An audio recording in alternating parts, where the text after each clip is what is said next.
Good afternoon. It's Tuesday, March 9th. I'm going to try another one of these combination videos.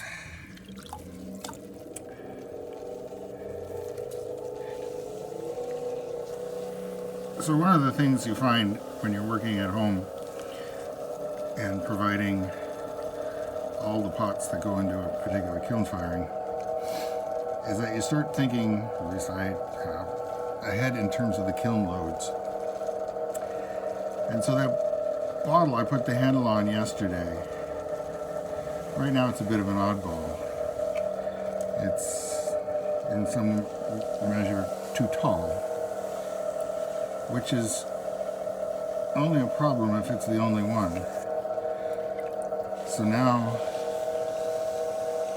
I'm trying to visualize or think in terms of, how do I make, or what do I make that will sit on the shelf next to it in the kiln.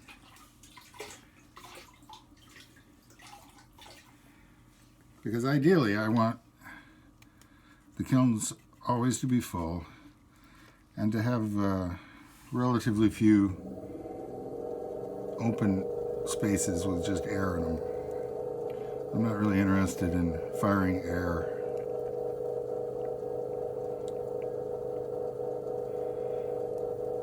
And the bottles have been fun. I probably don't make enough bottles. So, getting to my story, the main story. So, this was a story that was told when I was a student. And it probably isn't really based on real people. But basically, it goes like this. A student is coming along and makes a perfect mug and takes it to his teacher and asks the teacher, how do I improve it? Keeping in mind, of course, that it's already perfect. And the teacher's answer is, make 1,000. And the student is like, 1,000? For most students that sounds like a life's work. Later you find out you can make more than that. And the student asks, why 1,000?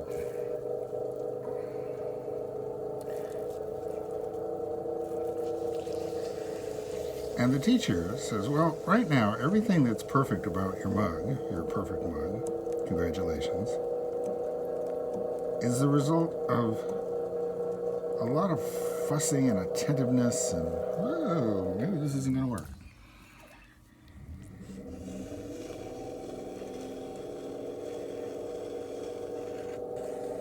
And the only way to make your perfect mug better is to have all the aspects of it that are perfect come more naturally. So that the handle is perfect just because you make perfect handles. And the lip is perfect just because you always make them perfect. And so on and so forth. And what the teacher doesn't tell you in that story is that they're not really talking about making 1,000 copies of that perfect mug.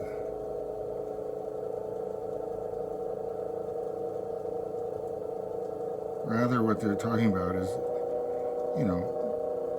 make 1,000 mugs, get more comfortable with the process, allow some of them to be imperfect, allow yourself to come to the realization that really there isn't a perfect mug. For one thing, there are size issues. And the perfect mug for someone who's 5 feet tall is not the perfect mug for someone who's 6.5 feet tall. So,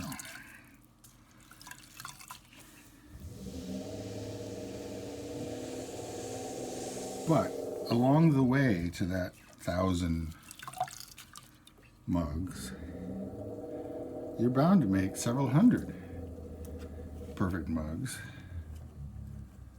if you can get them with their owners. And that's the big challenge.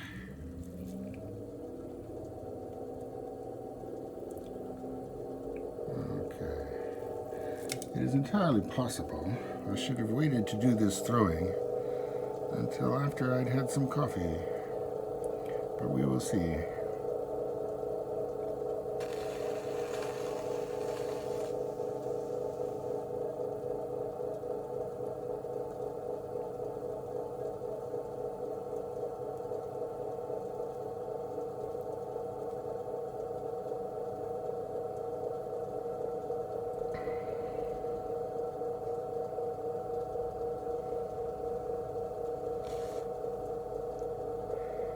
So one of the things that I find interesting whenever I see pots in a science fiction context is that, of course, they have to do something different. You know, they have to goofy it up somehow because, you know, science fiction. Except that ceramics has been going on so long that they sort of worked out the good shapes. And all you can do with a science fiction bottle, for instance, is make it goofy. Make it somehow less convenient. Or sacrifice some aspect in favor of some sort of imagined gracefulness or so forth. So if you get into the idea of, you know, making bottles yourself, you know, find an old book, you know, a book of old ceramics. There's about 5 shapes. That's about it.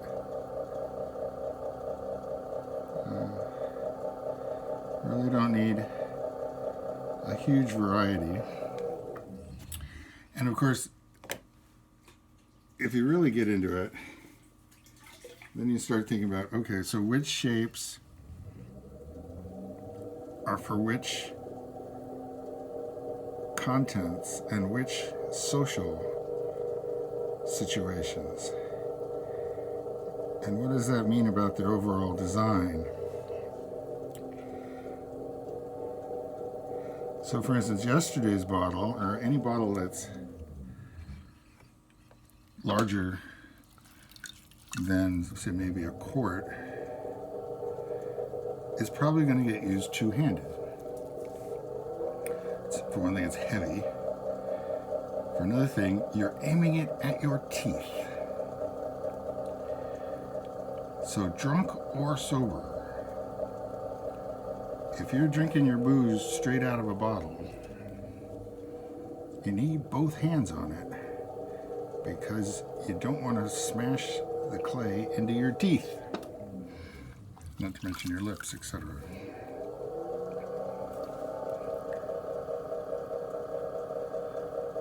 Now, in this day and age, there's a strong possibility that any pot, like a bottle, is just going to get used for decorative purposes. And that's okay. You know, you need to not fuss too much about it. But at the same time, there's always the possibility that someone will be drinking something directly from the mouth of the bottle, which is why those rims matter.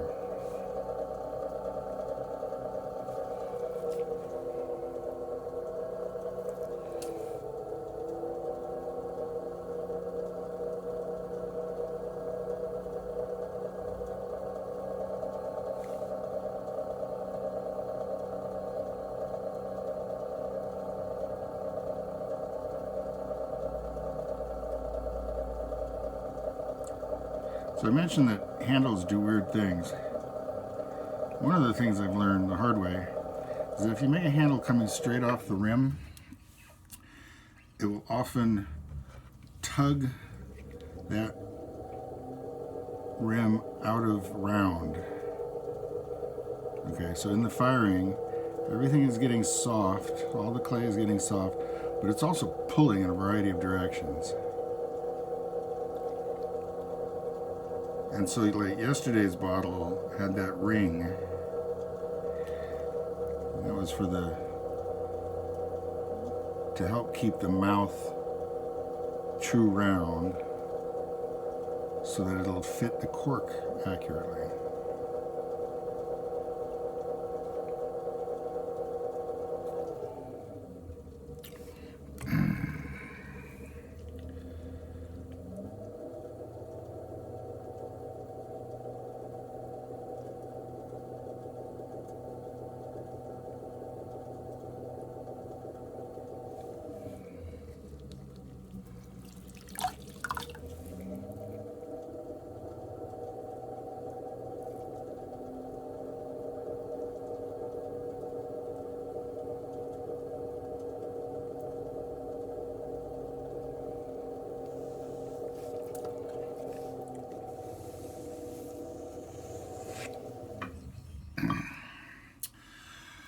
That'll do.